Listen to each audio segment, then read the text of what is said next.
Друзья, всем привет!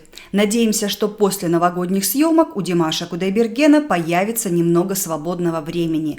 И до открытия ресторана в Дубае, а это случится весной, артист успеет наконец-то оформить свои вокальные достижения документально. Например, записать их в книгу рекордов Гиннесса.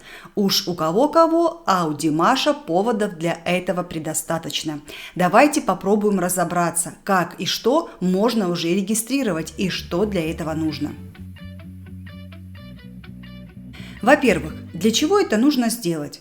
Прежде всего, ради справедливости, потому что уже есть зарегистрированные вокальные рекорды, но они гораздо ниже, чем у Димаша Кудайбергена. А это, извините, как-то обидно и несправедливо.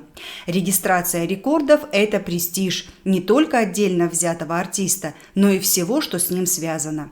Димаш Кудайберген – это гордость как самой родины артиста Казахстана, так и всей системы образования и жизни казахов, и конкретной семьи с ее укладом и музыкальными традициями.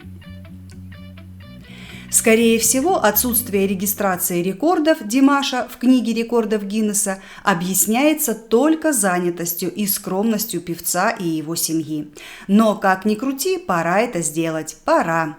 Как мы знаем, все руководители Казахстана с большим уважением отнеслись к успехам Димаша на родине и за границей. Большое им спасибо за то, что вовремя оценили творчество артиста.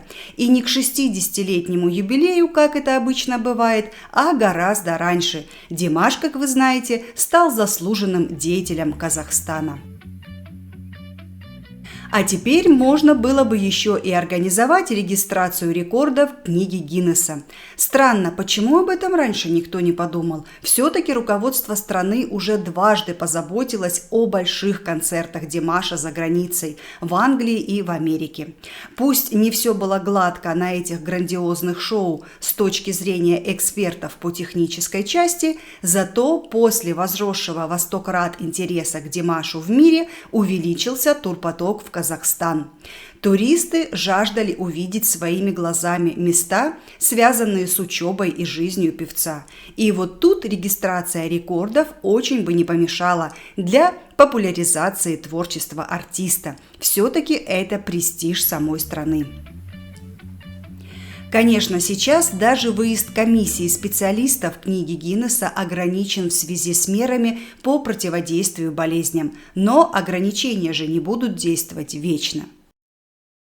Все мы помним, когда, где и сколько длились вокальные рекорды, взятые певцом. Например, на китайском конкурсе «Сингер 2017» в песне «Незабываемый день» Димаш спел ноту D8 в свистковом регистре ре 5 октавы. Нельзя не вспомнить и концерт Гаку 2017 года, на котором в присутствии 150 тысяч жителей и гостей города Алматы Димаш спел 5 песен и при исполнении одной из них взял ноту D8. Жаль только, что эти случаи уже нельзя представлять как доказательство. Рекорд засчитывается только в присутствии комиссии специалистов. В таком случае можно организовать регистрацию рекорда на одном из ближайших выступлений Димаша. Вот это будет подарок фанатам.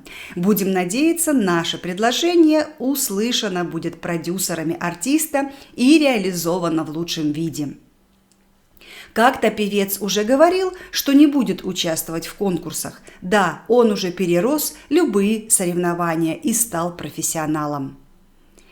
Напомним, друзья, что книга мировых рекордов Гиннесса – это ежегодный справочник, раскрывающий информацию о рекордных достижениях людей, выдающихся достижениях шоу-бизнеса, СМИ, культуры.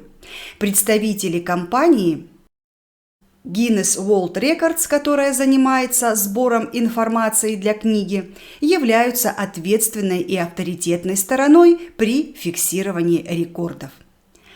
Конечно, почитатели творчества артиста уважают его талант и без регистрации достижений, но ради справедливости и точности все-таки хорошо бы узаконить хоть часть вокальных достижений артиста.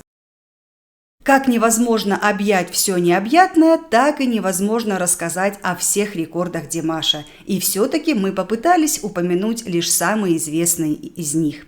Давайте вспомним, друзья, все остальное в комментариях, чтобы ничего не упустить. Всем большой рахмет и рахат лукум за внимание.